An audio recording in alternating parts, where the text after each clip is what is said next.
Bismillahirrahmanirrahim. Assalamualaikum warahmatullahi wabarakatuh. Alhamdulillahi rabbil alamin. Nahmaduhu wa nasta'inuhu wa nastaghfiruh. Allahumma salli wa sallim wa barik ala sayyidina Muhammadin, amma ba'du. Para jamaah, Bapak Ibu yang dirahmati Allah, alhamdulillah kita bersyukur kepada Allah pagi hari ini diberi nikmat sehingga bisa berkumpul, bisa bersilaturahmi, sekaligus juga bisa menunaikan salah satu kewajiban kita, yaitu sholat subuh berjamaah, kemudian dilanjut dengan ta'lim. Mudah-mudahan kita berharap kepada Allah apa yang kita pelajari pagi hari ini jadi ilmu yang bermanfaat, sekaligus jadi tambahan amal ibadah kita di akhirat. Amin ya rabbal alamin.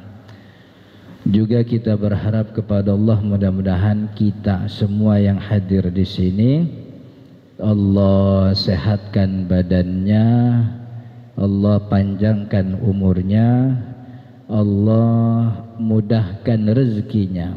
Amin ya rabbal alamin. Sebab memang untuk bisa menikmati hidup itu ya kudu punya tiga tuh. Umurnya panjang, badannya sehat, rezekinya gampang gitu. Ini tiga, kalau kurang atu aja, satu kurang ini hidupnya tuh susah begitu. Ada orang badannya sehat, keker badannya, rambutnya juga kelimis begitu, umurnya panjang. Kalau sehat umurnya panjang, tapi duitnya kagak punya begitu, kantongnya tipis itu. Itu kalau bujang tuh perawan kagak ada yang mau sama yang kayak begitu tuh kan ya. Itu biar kelimis itu rambutnya, setrikaan bajunya lancip, kalau duitnya kurang kan kurang juga yang mau begitu. Ada orang umurnya panjang, duitnya banyak, tapi badannya sakit-sakitan, kan juga kurang enak itu.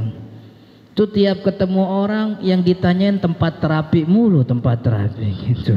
Gua lihat lu jalan lancar amat, lu terapi di mana gitu. Coba kasih alamatnya gitu. Duit banyak habis cuman buat terapi sono, terapi sini, susah nikmat hidupnya. Atau ada orang yang badannya sehat, duitnya banyak, cuman umurnya pendek gitu, kan sayang gitu. Duit banyak-banyak kalau bini cuman atu kan sayang kan ya gitu. Kalau bisa kawin lagi mah boleh kan gitu. Itu kan juga nikmat namanya. Jadi mudah-mudahan yang hadir di sini badannya sehat, umurnya panjang, rezekinya gampang. Insya Allah dapat keberkahan. Bapak Ibu para jemaah yang dirahmati Allah, jadi pagi ini insya Allah kita akan bahas tentang apa namanya rambu akidah Ahlus Sunnah wal Jamaah. Jadi sebelumnya ini apa namanya yang mesti diperhatikan tentang definisi iman gitu. Jadi kita ini dengan segala hormat sering mendefinisikan iman itu sebagai ucapan dengan mulut, pembenaran dalam hati, dan pekerjaan dengan tubuh begitu. Kalau bahasa ulamanya iqrarun bil lisan, tasdiqun bil qalbi, wa amalun bil jawari. Ini kalau definisi iman begini nih, ini banyak yang keluar dari iman nih gitu. Soalnya di antara kita ada gak yang sempat ngucap syahadat selain di luar sholat tuh? Kalau dikatakan iman iqrarun bil lisan gitu, Orang yang lahir dari bapaknya Islam, emaknya Islam, apa kudu syahadat lagi untuk masuk dalam kerangka iman tuh?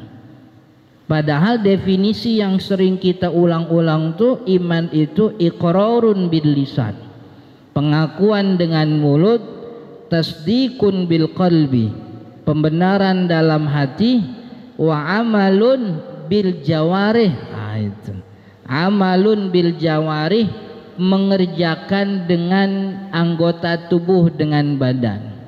Iqrarun bil lisan aja tuh udah banyak kelirunya tuh. Sebab orang Islam yang lahir dari emak bapaknya Muslim tidak pernah diwajibkan iqrarun bil lisan. Imannya udah ngikut dari bapaknya, begitu. Yang iqrarun bil lisan tuh yang orang di luar Islam. Orang di luar Islam mau masuk Islam iqrar, asyhadu an la ilaha illallah wa asyhadu anna Muhammadar Rasul, kan begitu.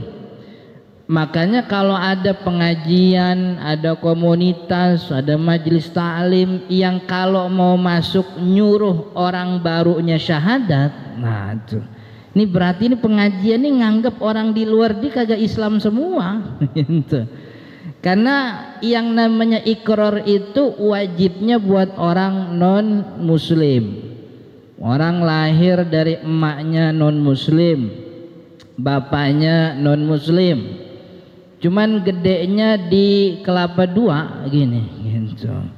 Begaulnya sama teman-teman orang Islam, wayanya Jumat dia ikut Jumatan begitu.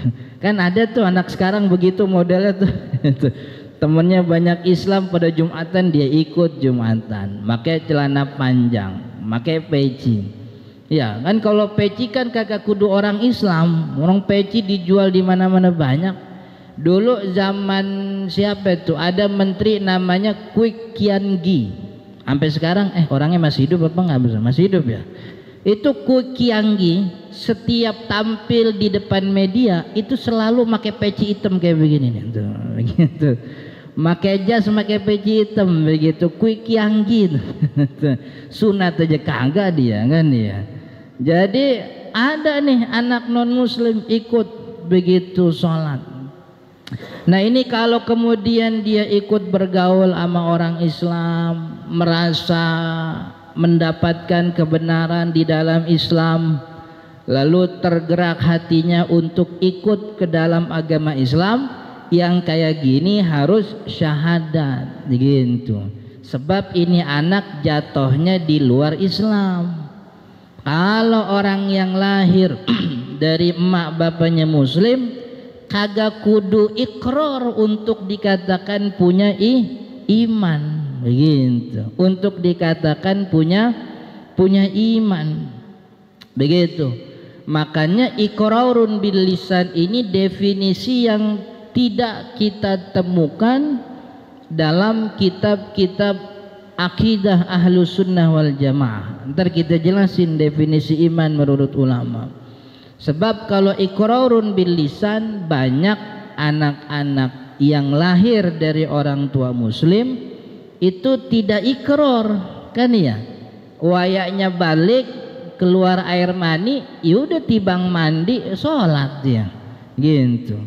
Nggak ada kan ustadz yang nyuruh ntar kalau anak balik syahadat dulu lah. Memang dari lahir belum Islam, imannya orang muslim yang emak bapaknya muslim ngikut. Itu walladzina amanu wattaba'athum dzurriyyatuhum biimanin alhaqna bihim begitu.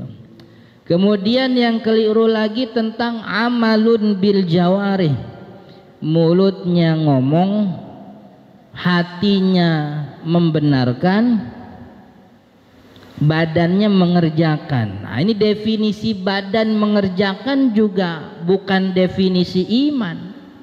Sebab kalau kita masukkan ini kategori amalun bil jawarih, mengerjakan dengan badannya sebagai definisi iman, begitu. Kalau kita masukkan ini sebagai definisi iman, ada nih orang jemaah Khairul Faizin, ya namanya Khairul Faizin ya. Khairur razikin, khairur razikin. Ini datang ikut ngaji. Kata ustadznya, orang kalau dagang, dagangannya udah setahun itu stok dagangan di kiosnya nyampe nisab senilai 85 gram emas, maka wajib bayar zakat barang dagangan gitu. Beres ngaji pulang gitu, pulang dia lihat catatan, ternyata dia udah dagang udah 2 tahun, mulainya tanggal 5 Ramadan 1442 Hijriah. Sekarang udah lewat Ramadan udah 2 kali, udah 3 kali, 3 tahun.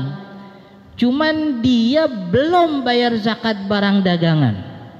Kira-kira masih Islam apa kagak ini orang? Masih Islam apa kagak? Sebab definisi iman yang kita pakai itu dari dulu amalun bil jawarih, itu mengerjakan dengan badan. Ngomongnya belum deh, ikrarnya aja kagak deh, ikrarnya kagak, cuman pembenaran dalam hati. Badan ngerjain nggak tadi yang disuruh sama Ustadz zakat barang dagangan? Kan sepanjang dagang 3 tahun kagak bayar zakat ya.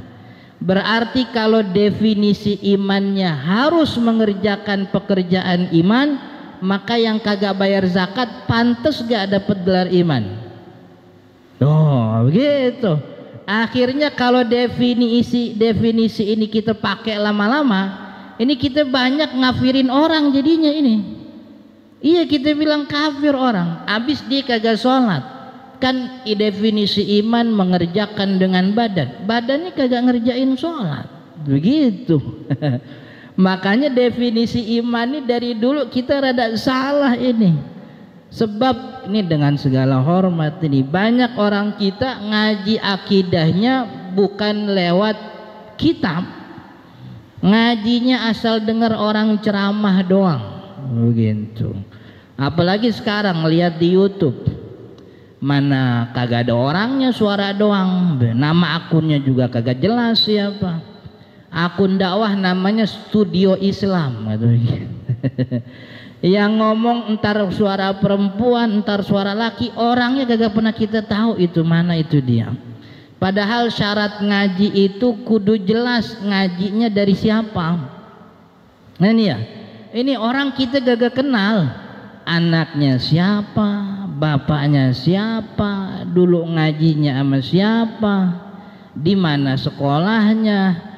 Percaya aja lagi kita begitu sama YouTube itu. Percaya kita sama YouTube.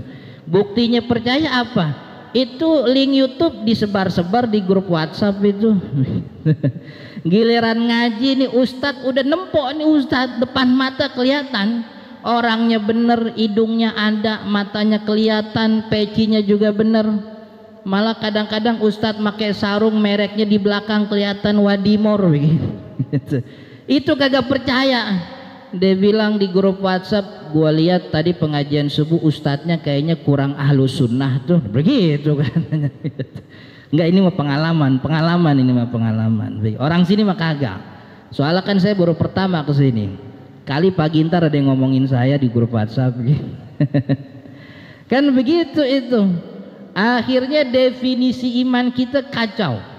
Kita bilang iman tuh iqrarun bil lisan wa tasdiqun bil qalbi wa amalun bil jawarih.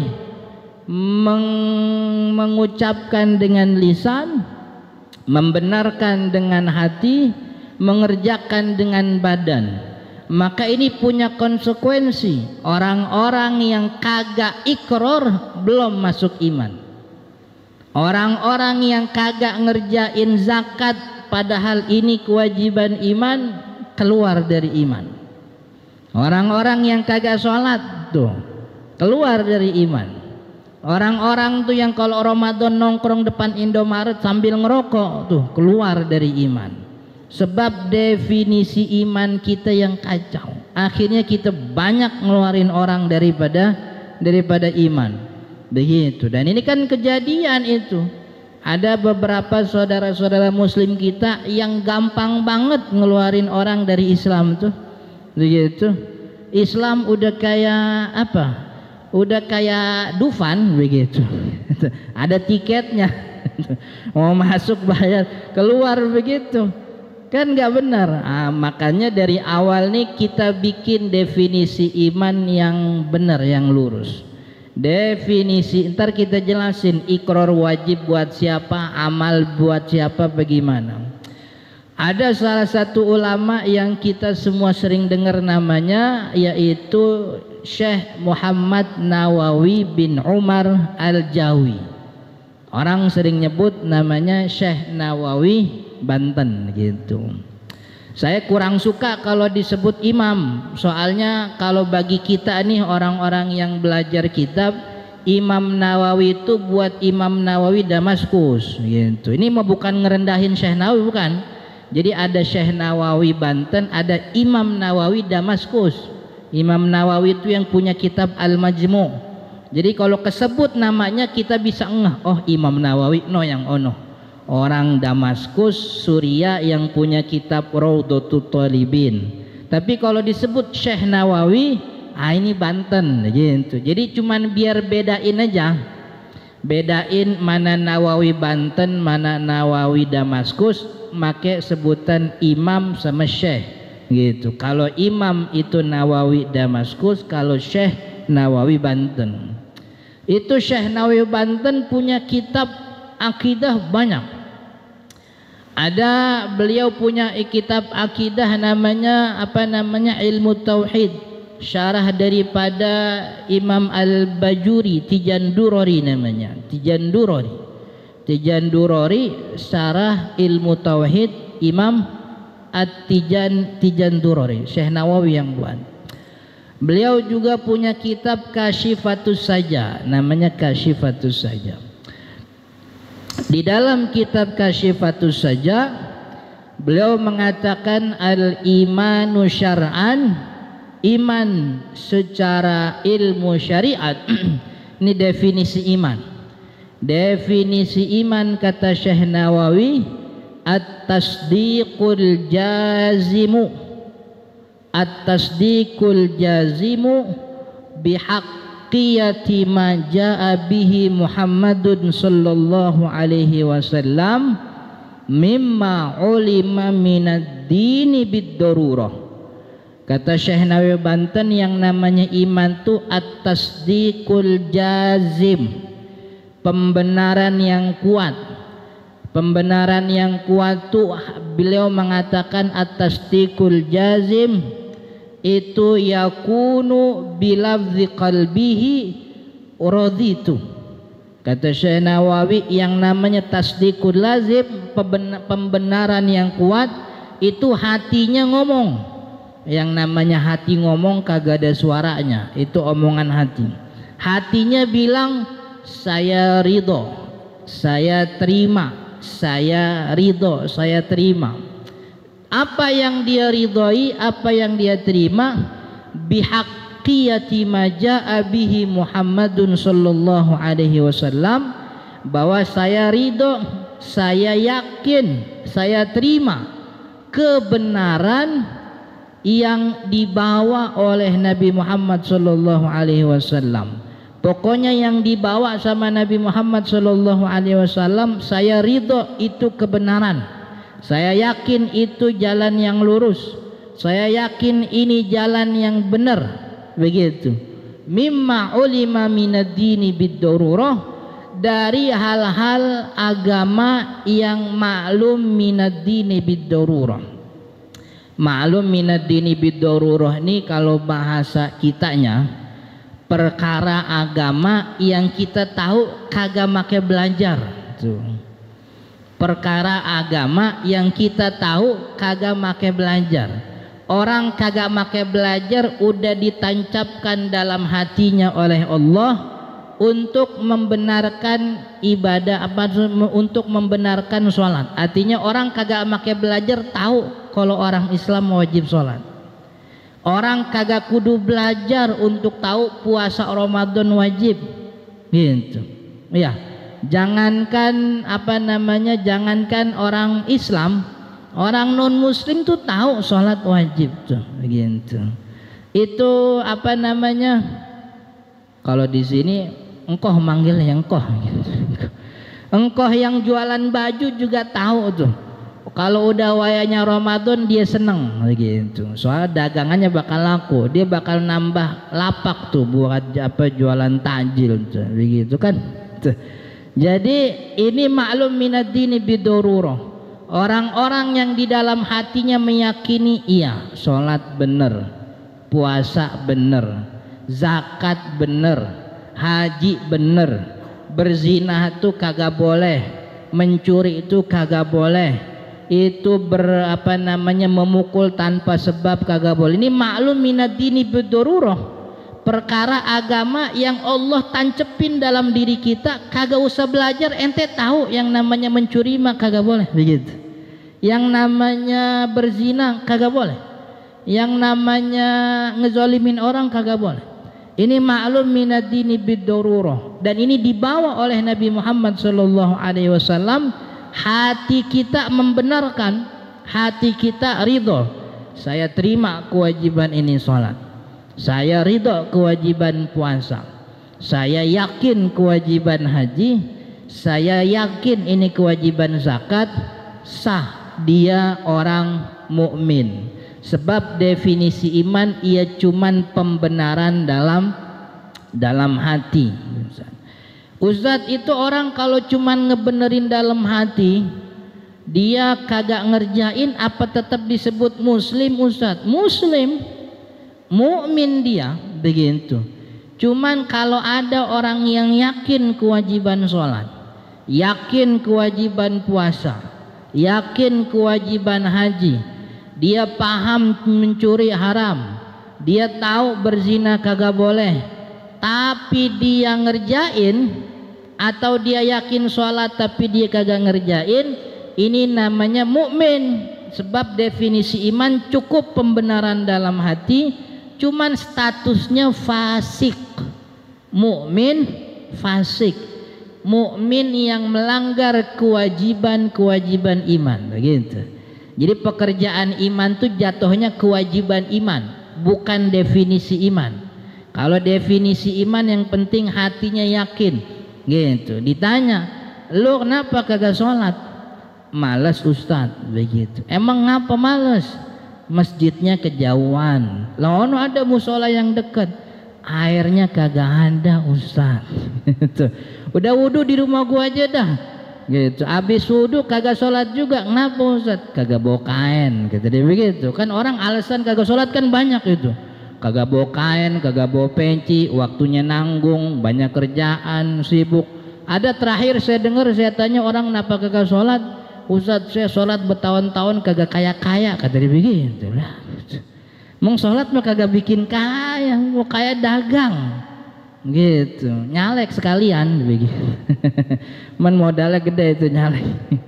Iya, kata orang kalau nyalek jadi kaya katanya, begitu. Soalnya saya lihat ada orang yang awalnya kekayaannya cuman dihitung 1 miliar, beres-beres jadi anggota dewan kayaknya udah 20 miliar. Mereka kan bikin kaya itu namanya, gitu. Kagak sholat, cuman ditanya tapi sholat kan wajib. Saya tahu Ustadz, sholat juga wajib. Yakin sholat wajib? Yakin. Ini orang masih Islam, mukmin, cuman fasik sebab ninggalin kewajiban iman, begitu. Itu fasik namanya. Fasik tuh sebenarnya ada kata serapan Indonesianya. Fasik itu kalau Indonesia namanya fesek. Tuh fesek tuh. Pesek tuh ke pesek. Orang yang hidungnya kurang mancung, itu pesek namanya. Fasik juga sama. Itu imannya tuh kurang lurus. Imannya ada, cuman kurang lurus, kurang gede, begitu. Itu namanya fasik. Jadi kalau dengar kata-kata fasik, oh pesek, gitu. Begitu. Ini apa namanya? Ya ngaji biar gampang, ngaji kalau apa namanya istilahnya susah-susah orang tuh kurang paham. Ini biar dideketin, begitu. Itu masih punya iman dia. Sebab dia meyakini itu apa yang dibawa oleh Nabi Muhammad SAW dari perkara-perkara agama yang maklum minad dini bid-darurah, perkara yang orang tahu kagak make belajar. Orang kalau kagak orang ditinggal di Indonesia nih begini nih, kagak belajar, kagak ngaji, sholat mah tahu itu wajib. Sebab kupingnya dengar azan 5 kali sehari, matanya ngelihat orang bolak-balik ke masjid, kan iya, tahu dia kewajiban sholat. Maka ketika dia kagak sholat nih perlu ditanya gitu. Itu akidahnya Ahlus Sunnah. Setiap orang-orang yang meninggalkan kewajiban ibadah itu kagak mutlak ujuk-ujuk langsung jadi kafir, kagak begitu. Ini kan ada itu fatwa yang sampai kemarin-kemarin dibawa ke Indonesia. Orang kalau udah nih, mohon maaf nih, kalau orang kagak sholat, amal-amal ibadahnya kagak diterima semuanya. Ini bahaya juga. Ini berarti orang ini seakan-akan mengeluarkan orang dari iman. Sebab dengan standar kagak sholat, akhirnya imannya, akhirnya amal ibadahnya ditolak. Padahal kan enggak. Meninggalkannya dia sholat tidak mengeluarkannya dari iman. Iya dia dosa bener gitu, dia dosa. Kita kagak bilang kagak dosa gitu. Cuman iman ini orang kagak boleh asal ngeluarin orang dari iman. Makanya ulama Ahlus Sunnah bilang, orang kalau ninggalin kewajiban tanya itu dia ninggalinnya napa? Dia yakin apa kagak? Kan begitu. Makanya pandangan Ahlus Sunnah wal Jamaah, orang yang meninggalkan kewajiban-kewajiban ma'lum minad dini bid-darurah, kayak sholat, puasa, zakat, haji, ini ditanya ninggalinnya sebab mengingkari kewajiban atau meyakini kewajiban cuman rada malas saja gitu. Dagang udah 5 tahun ditanya kagak bayar zakat barang dagangan ini lah, saya tahu mah zakat cuman zakat fitrah doang. Berarti kan dia kagak zakat bukannya mengingkari kewajiban, yakin dia kewajiban, cuman dia kagak paham ilmunya. Yang dia tahu zakat cuman zakat fitrah doang begitu. Emang kelemahan kita di situ tuh, taunya zakat cuman zakat fitrah doang. Udahnya gitu taunya kalau zakat cuman di Ramadan doang begitu. Akhirnya orang numpuk itu zakat di bulan Ramadan padahal belum waktunya dia bayar zakat gitu. Akhirnya si miskin habis lebaran mah ya susah lagi begitu. Habis yang bayar zakat udah pada beres waktu Ramadan. Jadi itu ditanya, ini Pak Haji saya lihat tabungannya udah banyak gitu. Lah kok Pak Haji tahu tabungan saya udah banyak? Iya, kemarin bini Pak Haji fotokopi di tempat saya itu buku rekening gitu. Itu saya tanya buku rekening fotokopi buat apaan? Katanya mau leasing mobil lagi katanya Pak Haji gitu. Saya lihat rekeningnya udah banyak, tapi kenapa Pak Haji kagak daftar haji? Nah, itu kan kewajiban haji itu. Itu ditanya, kalau dia bilang wah haji mah kagak wajib, kalau dia bilang begitu tuh murtad itu jatuhnya, sebab dia mengingkari kewajiban ibadah. Saya mah sholat mah kagak wajib. Bener sholat kagak wajib kan dulu banyak tuh zaman dulu, zaman tahun 90-an yang lagi ngetrennya anak-anak filsafat, anak-anak UIN banyak waktu itu begitu. Dibilang katanya sholat kagak wajib, yang wajib cuman zikir doang kepada Allah, katanya begitu. Itu murtad itu, karena dia sudah keluar dari definisi iman, mengingkari. Padahal definisi iman mesti meyakini. Ditanya Pak Haji kenapa kagak daftar haji? Begini Ustaz, saya ini nanggung nafkah ponakan saya begitu. Anak saya udah 3, ponakan saya 2. Soalnya kan abang saya udah ninggal, itu anak-anaknya tinggal janda doang. Itu anak-anaknya saya yang nanggung. Jadi duit saya kumpulin, takut-takut ponakan saya mau masuk kuliah, takut-takut ponakan saya mau daftar ini daftar itu. Tapi kalau haji mak saya tahu itu kewajiban, yakin saya kewajiban, cuman ada urusan yang saya khawatir kagak bisa nanggung. Nah, berarti kan yakin dia kewajiban haji. Ketika orang meyakini kewajiban haji, beres imannya, gitu. Beres imannya. Tapi kalau dia kagak meyakini kewajiban haji, nah ini yang jadi masalah. Itu definisi apa namanya? Definisi iman. Salat juga sama. Ketika orang meyakini kewajiban sholat tapi tidak mengerjakan maka orang ini masih mukmin gitu. Ditanya kenapa kagak sholat? Malas Ustaz gitu. Kan alasannya banyak.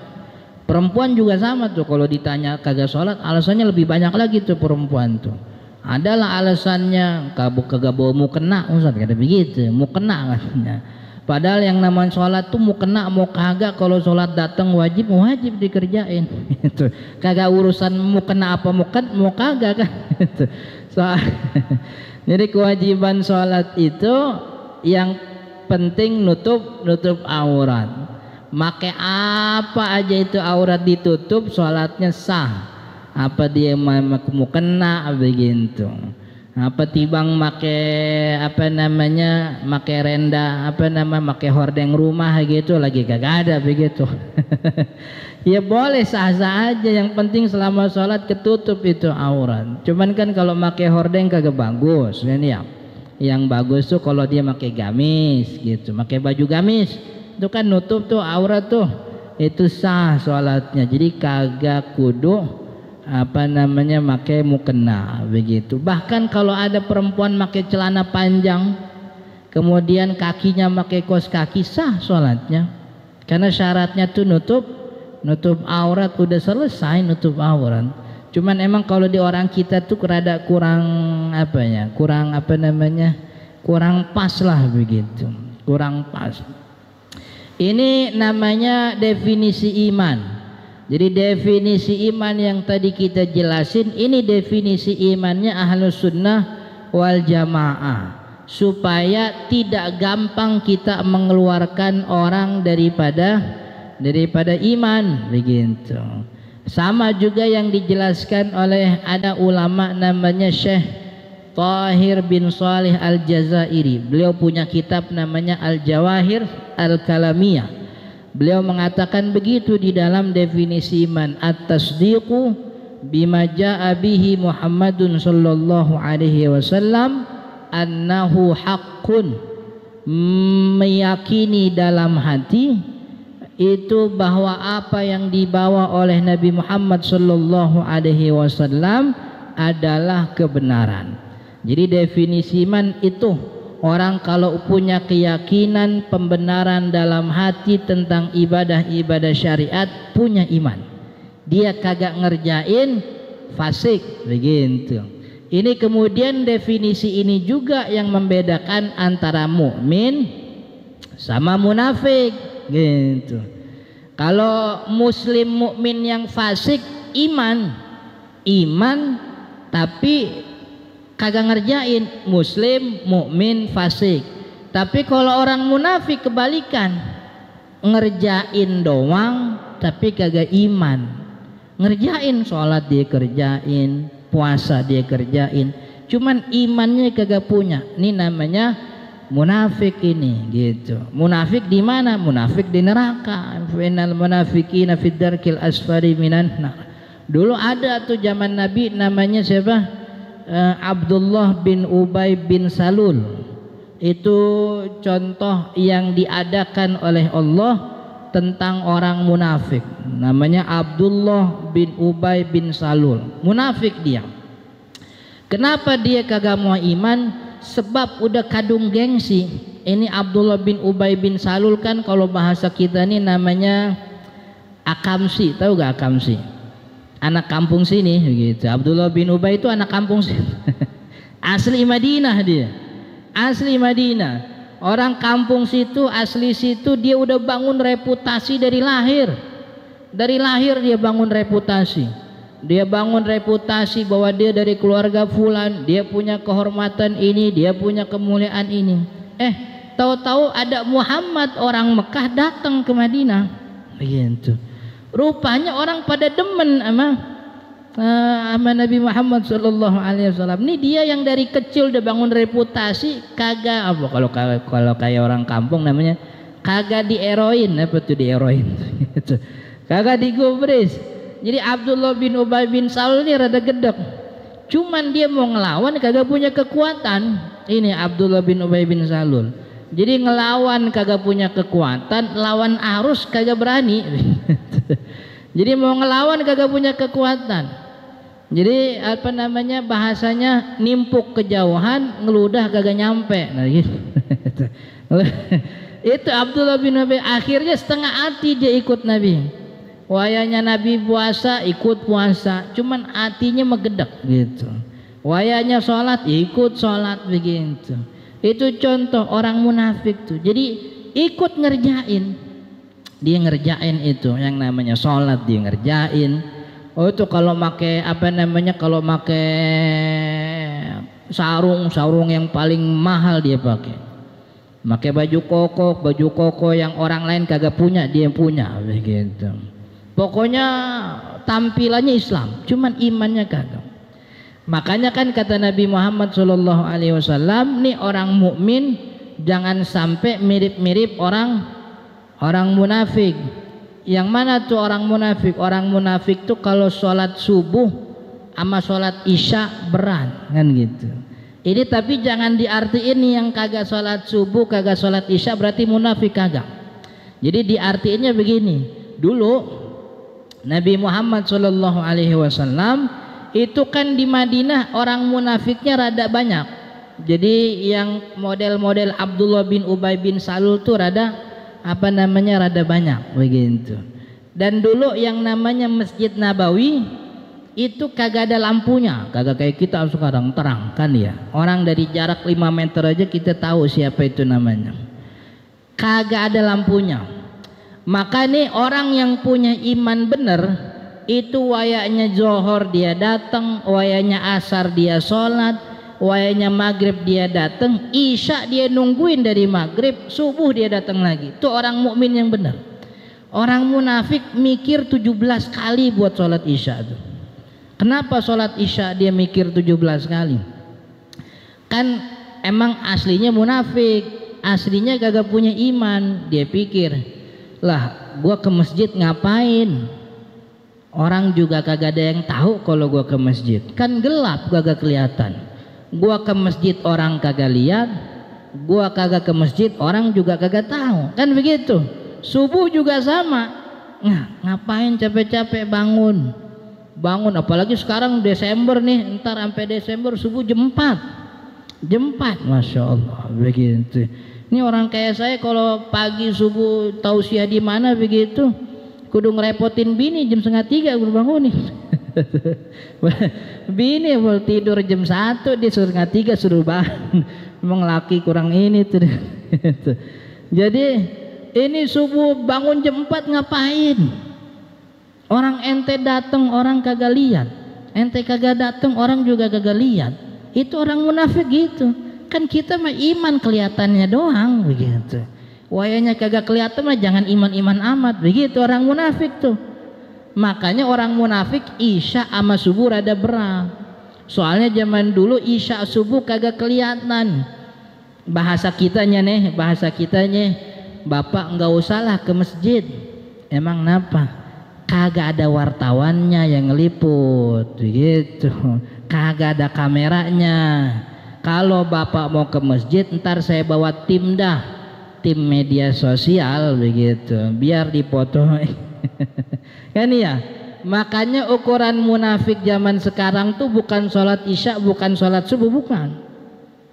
Ukurannya di mana orang rame apa namanya dia semangat, tapi orang kagak rame dia kendor. Nah itu bibit-bibit munafik udah mulai muncul nih. Orang lagi rame nih dia tampil ke depan begitu. Tapi ada masalah yang kagak ada perhatian orang. Nah, udahlah orang juga kagak. Nah gitu. Padahal yang namanya kebenaran kudu dibela. Mana kek yang namanya bener orang apa namanya rame kagak rame, yang namanya kebenaran kudu dibela. Begitu kan ya. Akhirnya orang munafik ini orang yang kagak punya tujuan, hidupnya ngikutin tren doang, nggak punya tujuan, habis hatinya kagak ada Allah, di dalam hatinya kagak ada iman, nggak ada Allah, dalam hatinya apa? Biar dikata orang aja, mana yang orang lagi rame ikutin, pokoknya yang lagi ngetren dikerjain, urusan ini boleh apa kagak boleh sama syariat tuh nomor 17, ntar aja, yang penting ngetren dulu kan ya. Orang lagi ngetren zamannya dulu sebelum ada sebelum ada media sosial, ada tuh anak-anak kita ngetren celana kedodoran, tahu gak celana kedodoran? Jadi celana belum nyampe pinggang udah diikat gitu, dalamnya make boxer, kan ada tuh zaman itu tuh. Itu ngikut. Itu kalau kata orang kampung saya tuh, itu orang cebok belum beres udah keluar rumah begitu. Cebok belum beres itu dia gitu. Cuman kata dia ngetren Pak Haji, ini lagi ngetren begini, celananya kedodoran, dalamnya pakai boxer begitu. Orang kagak punya iman begitu. Yang dia tuju bukan apa kata Allah. Kan kalau kata syariat nih orang kagak pantas begini. Lagi ngetren zamannya siapa, David Beckham.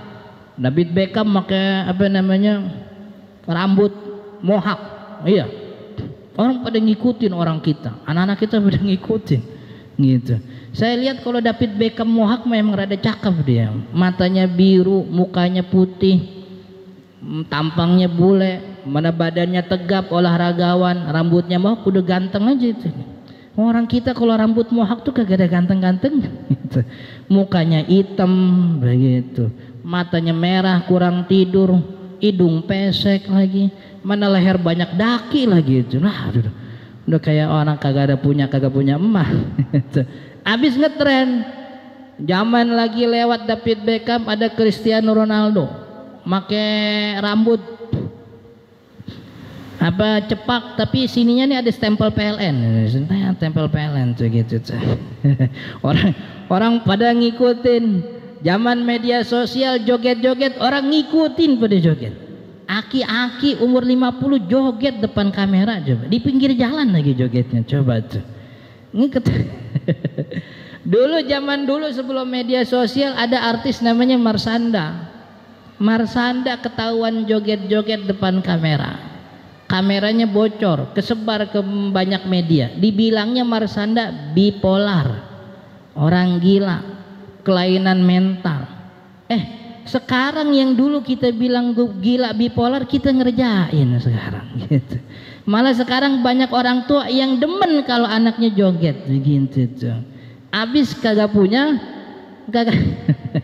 ngikutinnya tren mulu begitu. Itu namanya kagak punya tujuan. Itu yang membedakan antara orang iman. Jadi ini rambu yang pertama bagi orang Ahlus Sunnah wal Jamaah, tidak gampang ngeluarin orang dari Islam. Maka ya agar tidak gampang mengeluarkan orang dari Islam, jangan definisi imannya dibenerin begitu. Nih kemudian yang kedua yang penting daripada rambu ini, tidak boleh orang muslim, orang mukmin memberikan sifat kepada Allah sifat-sifat makhluk gitu, kagak boleh. Sifat-sifat makhluk apa yang kita kenal dulu orang kampung belajarnya sifat 20 itu. Maka sifat 20 itu tidak bisa disamakan oleh makhluk siapapun. Laisa kamitslihi syai'un, Allah tidak sama sama makhluk, makhluk tidak sama sama Allah. Kalau ada salah satu sifat Allah namanya qadir, kuasa begitu, itu tidak sama artinya dengan kuasa yang mana orang punya kuasa.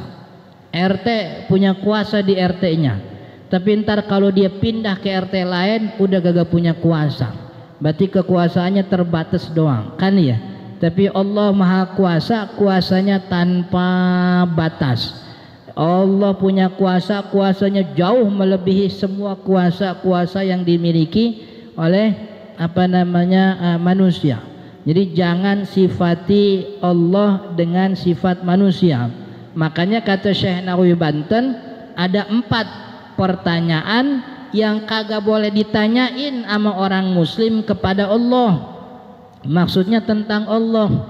Yang pertama, kam, berapa? Allah ada berapa? Kagak boleh.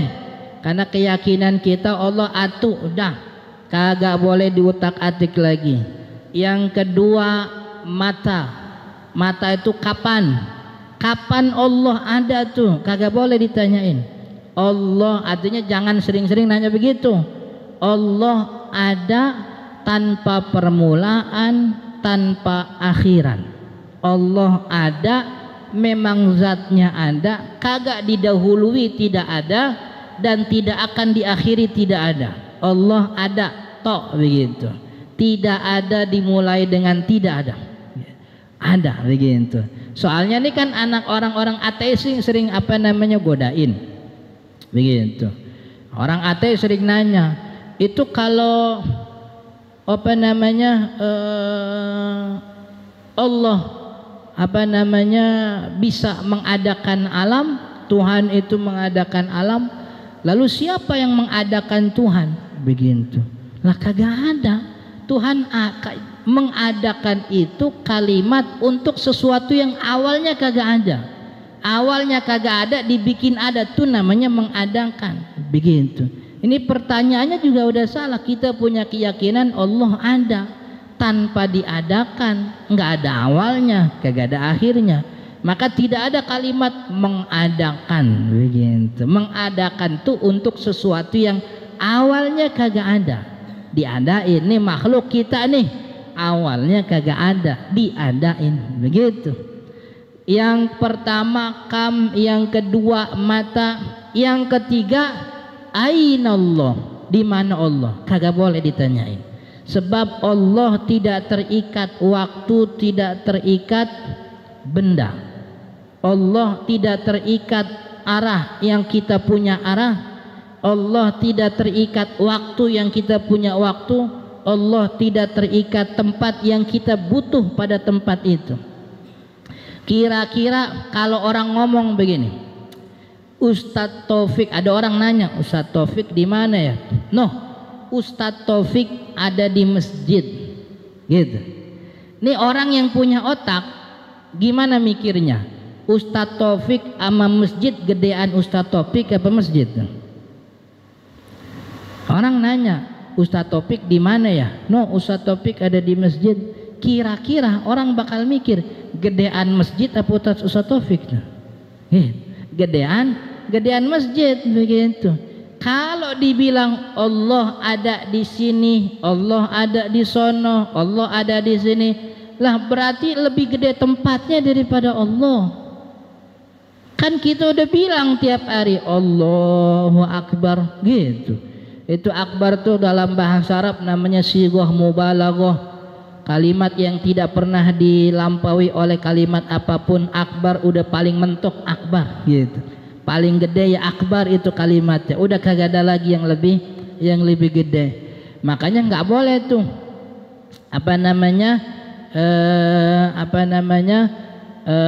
kam, berapa, mata, kapan, aina, di mana. Satu lagi yang kagak boleh, kaifallah, bagaimana Allah, kagak boleh. Pokoknya bagaimana Allah, laisa kamitslihi syai'un. Allah tidak pernah sama dengan segala apapun, nggak ada yang sama gitu. Dan Allah nih dengan ciptaannya nih udah menunjukkan betapa besarnya Allah. Contoh nih paling sederhana nih, saya dari dulu juga begitu besar tuh kekuatan Allah. Ibu bapak pernah ke rumah sakit apa enggak? Pernah lihat dokter gak kalau lagi operasi? Itu kan di video banyak tuh. Itu dokter kalau operasi itu make kacamata pembesar. Padahal dokternya udah pakai kacamata tuh, pakai kacamata lagi tuh, kacamata yang dari itu. Udah gitu lampu nih di atas meja operasi itu lampunya ada 70. Banyak banget. Banyak banget lampu itu. Tapi sebegitunya dokter masih bisa salah itu. Padahal matanya gede itu. Matanya gede, lampu di mana-mana, asisten banyak masih salah. Kejadian kemarin ada artis meninggal operasi plastik tuh. malpraktek kan ya. Ntar baca berita, saya juga baru nemu beritanya semalam itu. Itu artis kecantikan apa namanya operasi kecantikan. Tapi kita lihat nyamuk, tahu nyamuk? Mata nyamuk sama mata dokter kira-kira gedean nyamuk apa gedean mata dokter itu? Gedean mata nyamuk kecil gitu. Itu nyamuk nih, kita tidur di kamar kita, kamarnya kita kunci, udahnya gitu lampu kita matiin, udahnya lampu kita matiin, selimut kita pakai. Tapi nyamuk kagak pernah salah ngisep tuh, gitu. Heran saya. Itu nyamuk kagak pernah, tau-tau ngisep gagang kasur tuh kagak begitu. Ngisep kusen tuh kagak pernah gitu. Itu tepat mulu itu nyamuk ngisepnya bener kulit yang ada darahnya gitu. Itu padahal kecil itu, lampu udah dimatiin begitu. Udah pakai selimut kagak pernah salah tuh nyamuk. Ada lagi pohon kelapa, tahu pohon kelapa? Pohon kelapa kira-kira pohon kelapa yang paling enak tuh kelapa di pinggir pantai apa di bukan pinggir pantai? Kan yang di pinggir pantai itu yang paling enak, manis itu airnya. Coba perhatiin, itu manisnya air kelapa tuh dari mana? Kan laut asin semua itu. Itu yang ngasih manis siapa? Yang ngasih manis siapa itu? Itu asin semua. Atau kita lah di rumah nih, di sini nih, di rumah nih, kita tanam pohon cabai, sampingnya pohon apa namanya apel, kan ada tuh apel rumahan, itu nyiram airnya sama, waktunya sama, cuman yang satu jadi pedes banget ini, apel manis banget, ini tanahnya pinggir-pinggiran ini, tanahnya pinggir. Itu siapa itu yang ngasih manis itu, yang ngasih pedes? Kelapa juga rada bingung saya, tuh kelapa itu sebenarnya yang muncul tuh batok duluan apa air duluan itu? Kelapa tuh air duluan apa batok duluan? Kalau air duluan itu air kagak ada batok, kan ambak-ambakan itu air gitu. Tapi kalau batok duluan air masuk lewat mana gitu? Ada gak orang yang bisa bikin begitu tuh? Gitu. Itu kuasanya, itu kuasanya Allah. Maka itu jangan sekali-kali ngasih sifat kepada Allah yang sifat makhluk punya gitu, kagak boleh. Imam At-Tahawi bahkan dalam akidahnya, siapa yang menisbatkan sifat makhluk kepada Allah, bahasanya si kafir tuh telah keluar dari iman. Tapi kata ulama di tafsir, kalau dia ngasih sifat makhluk kepada Allah karena emang kagak tahu, karena emang belum belajar, diajarin, jangan dikafirin gitu.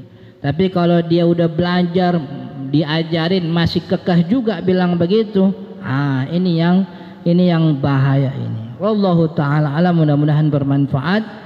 Masih ada waktu beberapa menit untuk kita tanya jawab dan diskusi. Kalau ada yang mau ditanyain, silahkan. Assalamualaikum warahmatullahi wabarakatuh. Baik, alhamdulillahirabbil alamin. Syukran Ustaz Ahmad. Baik Bapak Ibu sekalian, alhamdulillah dikasih ruang oleh Ustaz, ada waktu kira-kira 10 menit sampai 15 menit untuk ruang diskusi. Silakan Bapak Ibu jika ada hal yang dipertanyakan. Saya rasa yang jarang kita bahas adalah masalah akidah ini, padahal sebenarnya ini adalah masalah yang seringkali terungkap di lisan kita dalam keseharian kita. Silakan, monggo Bapak Ibu, silakan. Jemaah yang ingin bertanya,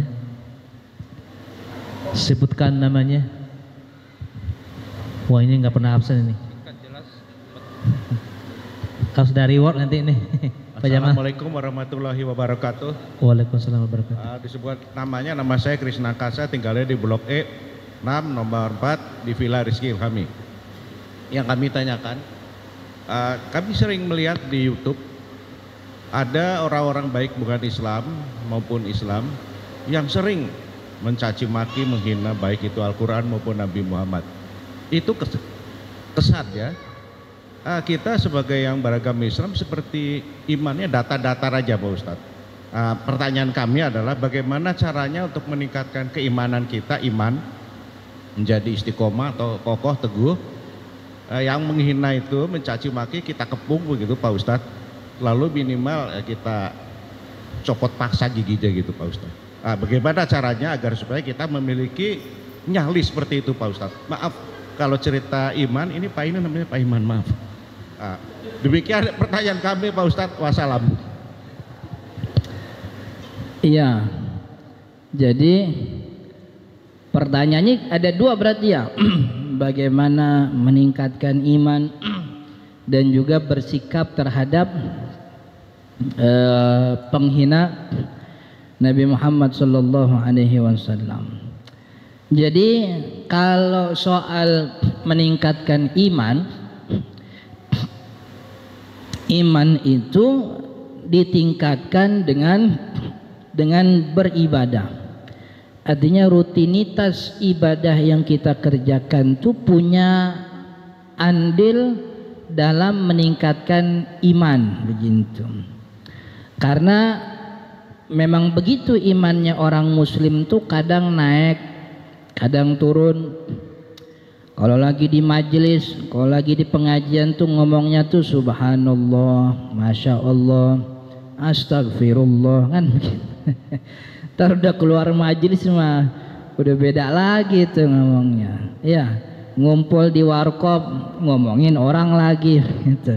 Jadi tingkatkan iman dengan amal ibadah. Caranya biar amal ibadah tetap konsisten, sering-sering ngumpul sama orang soleh. Sering ngumpul sama orang soleh. Ya kita punya pengajian isinya orang soleh, alhamdulillah. Kita punya grup WhatsApp isinya orang soleh juga, alhamdulillah. Begitu. Ya, isinya tuh saling mengingatkan. Itu kan baik. Jadi isinya bukan cuman saling berbagi obat asam urat, bukan itu doang, bukan begitu. Tapi emang berbagi itu asam urat. Jadi kalau sering ngumpul sama orang tua tuh asam urat mulai diomongin. Saya bilang asam urat itu obatnya pakai Rexona Pak Haji. Saya bilang begitu. Orang kagak percaya. Masa Ustaz asam urat obatnya Rexona? Iya. Jangankan urat yang asam, ketek asam aja jadi wangi pakai Rexona. Apalagi urat begitu. Itu. Jadi kalau ngumpul ngaji sama orang tua begitu. Tapi kalau ngumpul ngaji sama anak-anak muda nih, nanyanya motor, nanyanya Persija, nanyanya bola begitu. Jadi makanya di rumah TV-nya beli baru begitu, biar dapat informasi banyak. Soalnya nyambung ke orang tua, nyambung anak muda. Jadi tingkatkan iman berkumpul dengan orang-orang soleh begitu. Alhamdulillah, syukurilah kalau kita punya istri yang solehah. Karena bagaimanapun kita punya perkumpulan itu kagak nemenin kita 24 jam. Yang nemenin kita 24 jam, yang tahu bagaimana kita istri kita. Kalau kita dikaruniai oleh rezeki istri yang solehah, mudah-mudahan insya Allah imannya terus tambah begitu. Seenggaknya walaupun dia kagak ibadah, istighfarnya sering begitu. Orang kalau punya bini istighfar sering. Pulang bolo bentar udah diomelin, astagfirullahaladzim. Kebanyakan istighfar kan akhirnya nongkrong di masjid gitu, diliatin sama ustaz. Pak Haji saya lihat dari pagi di masjid kagak pulang-pulang, enakan di masjid ustaz kagak diomel. Kan jadi soleh dia tuh, itikaf di masjid kan gitu.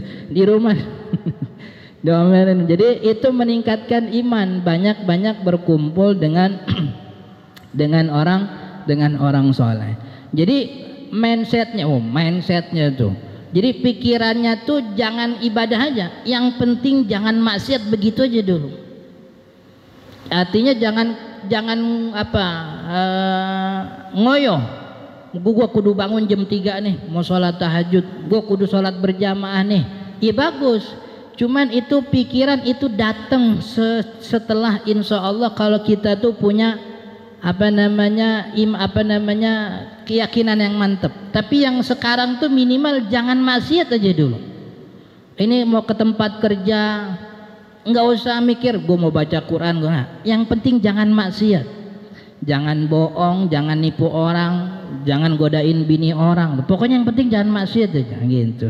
Datang ke pasar jangan maksiat. Biarin kagak ada ibadah, yang penting jangan maksiat. Itu penting. Itu keteguhan kita menghindari maksiat, insya Allah jadi jalan biar kita banyak ibadah. Karena menghindari maksiat juga termasuk ibadah tuh, gitu. Jadi jangan muluk-muluk dulu, pokoknya jangan maksiat aja. Itu meningkatkan meningkatkan iman. Bagaimana kalau kita punya sikap kepada orang ini, orang yang menghina syariat, menghina Nabi Muhammad SAW, secara ilmu fikih orang ini menghina Nabi dikatain ini dikatain itu, secara ilmu fikih orang ini kalau dia muslim murtad, maka kalau dia murtad hukumannya tuh dieksekusi. Fadarbar riqab. Eksekusi itu artinya apa Ustaz? Dieksekusi, dimatiin. Ya, cuman kan kita ini tinggal di negara katanya demokrasi. Maka kita tempuhlah jalur-jalur ini demokrasi yang konstitusional. Kata hukum kalau emang tidak senang terhadap tindakan orang karena sebab mencederai kehormatan agama, laporin. Kita buatlah laporan kepada pihak yang berwajib untuk menyelesaikan. Kalau tingkatnya nasional, tapi kalau tingkatnya RT, tingkat RW, kita datang aja ke rumah RT, ke rumah RW. Itu Haji Fulan tuh, itu tiap hari kerjanya gini nih, masyarakat resah ini. Coba ambil tindakan begitu. Jadi tindakan kita tuh mencerminkan muslim yang baik. Jangan asal geradak geruduk ntar terakhir gitu. RT kagak mampu, RW kagak mampu, camat kagak mau, bupati ogah, presiden juga kagak ngurus, udah kita turun dah begitu. Benar tuh tadi, bawa linggis copotin giginya. jangan kagak mau gitu. Jadi jalur tuh kan kata Nabi Muhammad, man ra'a minkum munkaran falyughayyirhu biyadihi wa in lam yastati fa bilisanihi wa in lam yastati fa biqalbih. Kalau kita lihat ada kemunkaran, ini ada orang ngina-ngina Nabi Muhammad, maka cegah itu kemunkaran biyadih, pakai tangan, pakai kuasa. Punya gak kita kekuasaan?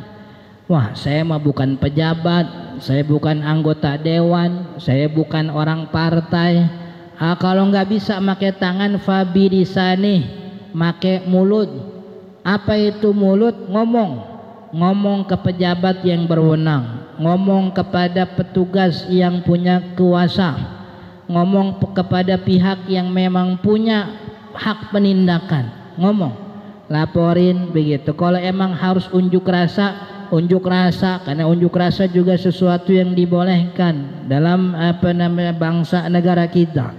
Kalau emang kagak bisa juga pakai lisan, fabi qalbihi, artinya kuasa kagak punya, ngomong juga kagak bisa. Lah Ustaz, saya mah anak bawang. Tahu gak anak bawang? Anak bawang tuh anak pinyik yang kalau arisan keluarga dia ada kagak digubris. Suaranya kagak didengar. Ya udah, maka pakai hati, fa biqalbihi, hatinya gedek ngelihat kemaksiatan, supaya nanti dia sampai di akhirat dia punya saksi, hatinya jadi saksi. Ya Allah, dulu waktu saya hidup di kampung ini ada maksiat, ada penghinaan Nabi, ada penghinaan agama. Mulut saya kagak bisa ngomong, saya kagak punya kuasa, tapi hati saya udah gedek ya Allah gitu. Hatinya jadi saksi bahwa dia telah membenci kemaksiatan. Maka ditempuh tuh jalur itu, jalur kuasa. Kalau nggak bisa ngomong, kalau nggak bisa lagi ya hatinya gedek aja begitu. Kayak kita kondangan, ini kondangan ngelihat ada dangdutan gitu kan, rada risih juga sebenarnya itu. Kita mau duduk ada dangdutan begitu. kagak duduk makan, sayang. Ngamplopin 200 kagak makan kan sayang kan.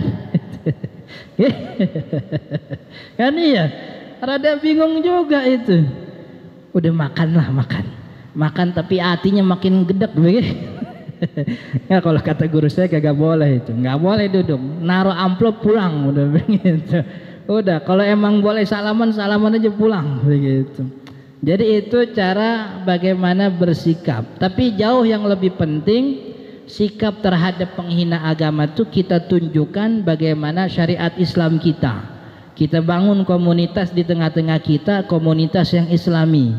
Komunitas Islami yang ama syariatnya kuat, persatuannya juga kokoh. Sehingga orang di luar kita, di luar Islam, dia kalau mau menghina juga mikir-mikir begitu. Dong, jangan main-main lah sama jemaah masjid Khairul Razikin mah. Lu lihat no, Jumat no, rame. Sendal sampai keluar-luar begitu. Sendal emang di luar gitu. Lu jangan menurusan kan begitu, akhir orang jadi takut. Tapi kalau dilihat jemaah sini mah nyantai, orang sini mah.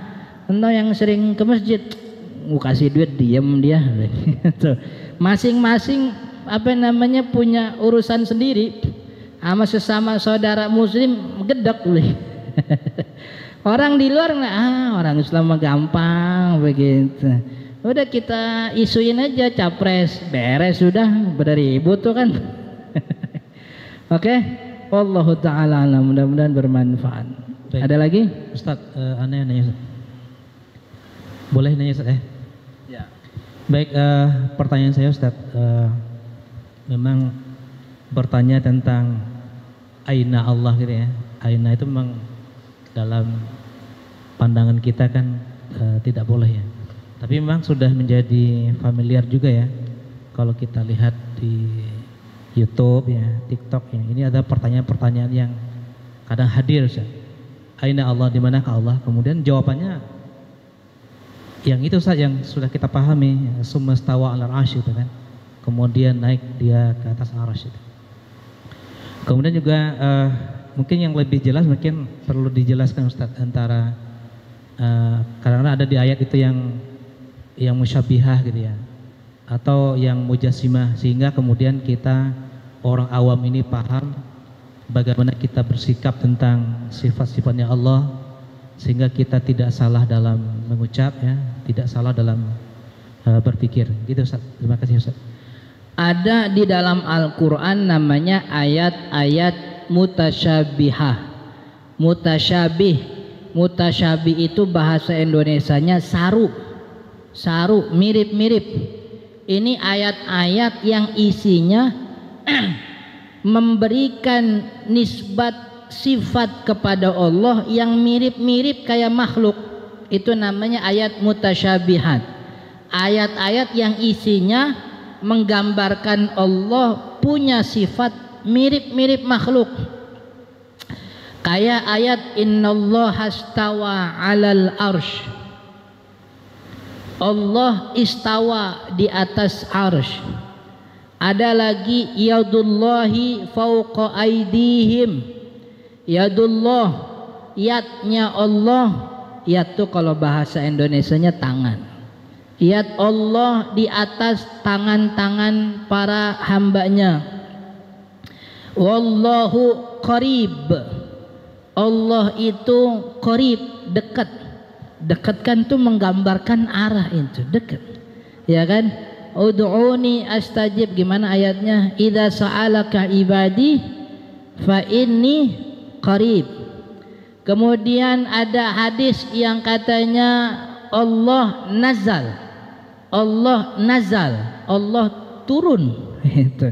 Tuh otak kita tuh kalau dengar kata turun itu ada orang dari atas turun tangga tuh gitu.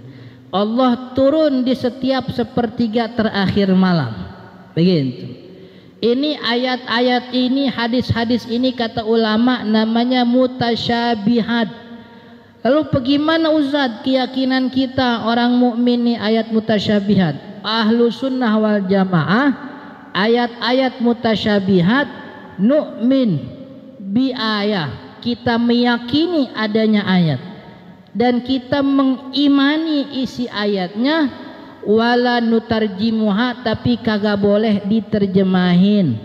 Ayatnya kita baca, kita yakini, dan kita memahami. Bilangnya begini, nafhamu bima fahiman nabiyyu sallallahu alaihi wasallam wa bima fahimallah. Jadi wallahu a'lam bimuradihi, bahasanya begitu. Allah lebih paham maksud ayat ini, tapi kita yakin ayat ini, kita baca ayat ini tanpa dirubah. Cuman kita yakin yang tahu maksud ayat ini cuman Allah dan Rasulnya.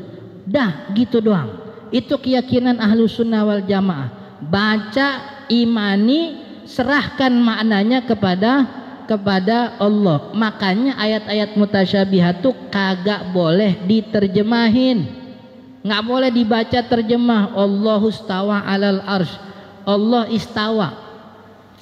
Istawa itu kalau bahasa Indonesia, istawa itu nyantai begitu. Nih kayak begini. Kagak boleh. Makanya kita baca, kita yakin, kita serahkan maknanya kepada Allah. Itu ahlus sunnah wal. Jadi kagak diutak-atik, begitu. Jadi ketika ditanya, wallahu a'lam bimuradi, Allah yang lebih paham maksudnya. Sebab kalau kita artiin, kita ngomongin panjang-panjang, jadi kita nyamain Allah sama makhluk. Ulama kagak mau jatuh ke tempat hal itu. Ulama bilang wallahu a'lam bimuradi, Allah yang paham paham maksudnya. Kita yakin laisa kamitslihi syai'un, Allah kagak sama gitu. Nah kata Imam Nawawi Damaskus itu, dia bilang orang kita, sahabat Nabi, para ulama-ulama mutaqaddimun, para tabi'in, masa-masanya 4 imam madhab, kagak ada yang ngomongin begitu. Itu pokoknya kita baca ayatnya, kita imani, kita serahkan maknanya kepada Allah. Belakangan muncul nih, abad ke-5 Hijriyah, abad ke-5 ke-6 muncul nih orang-orang yang nanya mulu, ngaji jarang begitu. Ini kok di ayat ada artinya Allah bersemayam sih, gitu. Nanya-nanya begitu. Ini kalau orang hatinya imannya lurus, imannya cakep, kagak bakal nanya begitu. Nggak bakal nanya begitu. Dia cukup mengimani, serahkan mana, dah beres. Itu yang imannya nih. Ini yang nanya-nanya begini nih punya sakit dalam hatinya. Sakit dalam hatinya. Maka yang namanya orang sakit diobatin. Gimana ngobatinnya? Ulama ngobatinnya pakai takwil. Ditakwil. Jadi artinya ini dialihkan kepada makna abstrak yang sesuai dengan makna bahasanya.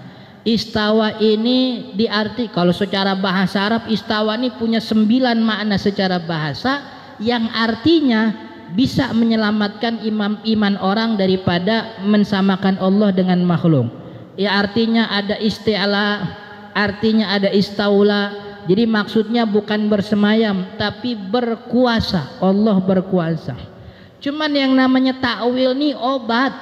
Yang namanya obat kalau dikasih orang sehat kagak bisa. Malah takutnya dia sakit. Ini obat nih dikasih buat orang sakit aja. Maksudnya apa? Orang yang punya iman bener kagak usah nanya-nanya begitu. Kalau udah nanya-nanya berarti punya penyakit. Kalau punya penyakit diobatin pakai takwil begitu. Ditakwil ini maknanya tidak bisa kita artikan secara tekstual. Ini maknanya kita ahlikan, artinya bukan istawa, artinya bukan bersemayam, tapi artinya berkuasa. Ini ada tangan Allah. Tangan Allah maksudnya bukan tangannya, masa Allah punya tangan kayak orang. Ini artinya kuasa Allah, kekuatan Allah. Allah turun sepertiga malam, bukan Allah turun. Itu turun tuh sifatnya makhluk. Ini artinya nih rahmatnya Allah yang turun begitu. Kalau Allah dikata turun, pertama dia sama makhluk begitu. Yang kedua kan sepertiga malam tiap waktu beda-beda. Di sini sepertiga malam, di sono belum. Di sono sepertiga malam, sononya lagi belum. Kalau kita bilang Allah turun, ya Allah turun-turun kagak naik-naik dong kan begitu. Ini kan jadi kacau nih. jadi kacau. Makanya orang yang punya iman kagak nanya-nanya. Yang nanya berarti punya penyakit. Yang sakit kita obatin, maka ta'wil. Yang turun, yang nazal adalah rahmat Allah. Begitu. Allah dekat, bukan zat Allah yang dekat. Allah maksudnya muhitun bi'ibadihi. Allah itu mengelilingi, dalam arti siapapun dimanapun berada dimanapun Allah dengar doanya. Biar dia di ujung goa sekalipun Allah dengar doanya, karena Allah maha mendengar, Allah muhin. Begitu. Jadi takwil itu sebenarnya obat. Makanya saya juga kurang sepakat kalau orang diajarin takwil. Jangan takwil kalau orang punya penyakit aja. Yang dari awal kita ajarin tuh yakin aja, baca ayatnya, yakini, jangan nanya-nanya. Tuh begitu imannya, begitu yakin ayatnya, baca itu ayatnya, maknanya kita serahkan. Itu yang kita ajarin. Udah serahin aja maknanya mau Allah. Begitu gagasan. Karena zaman Nabi sahabat-sahabat juga gak ada yang nanya begitu-begitu. Emang mulai itu muncul belakangan. Makanya kata Imam Nawawi, ahlu sunnah wal jamaah ada dua. Ada yang ngikutin madhab salaf, yaitu tidak diartiin apa-apa, serahkan. Ada yang ngikutin madhab takwil. Ini madhab takwil juga aslinya salaf. Salaf yang ketemu sama orang-orang yang punya penyakit, nanya ini nanya itu, maka biar ini penyakitnya hilang, ditakwil. Begitu. Oke? Wallahu ta'ala alam. Alhamdulillah. Baik, syukran Ustaz, sudah masuk waktu syuruk. Terima kasih kepada Ustaz yang sudah memberikan pemahaman dan arahan kepada kita bersama, sehingga akidah kita semakin lurus dan semakin mantap.